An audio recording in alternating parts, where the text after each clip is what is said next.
Ito nga pala ang lulutuin ko ngayong ulam para sa aming tanghalian. Ayan. Nakabili ako ng manok sa halagang 200 pesos. Ano ko lang siya, ipiprito. Tapos 1 kilong bigas. Tapos ito na lang naabutan ko sa galunggong na isda. Binili ko na rin. Ipiprito ko siya. Pagkatapos ay aking i-sasarsyado para may sabaw. O diba? Para hindi lang puro manok. Mag-isda naman tayo. Okay? Update ko kayo mamaya pagkatapos. Ayan, una ko na pong ipiprito muna ang galunggong na isda para sa ating sarsyado.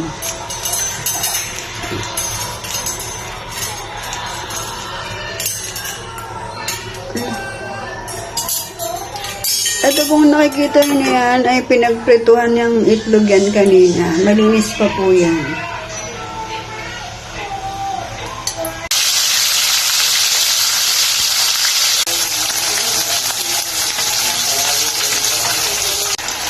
Ipiprito ko naman ang manokin.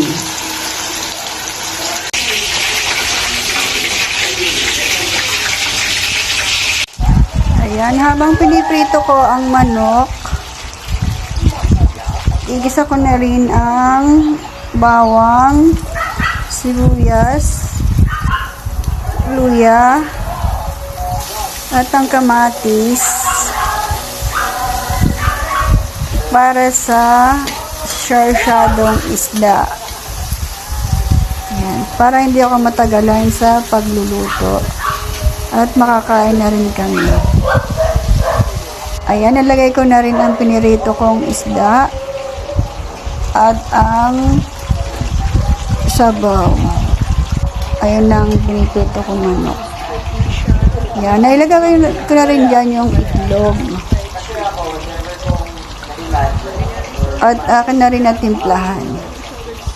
Maya-maya lang ay luto na po yan. Yehey!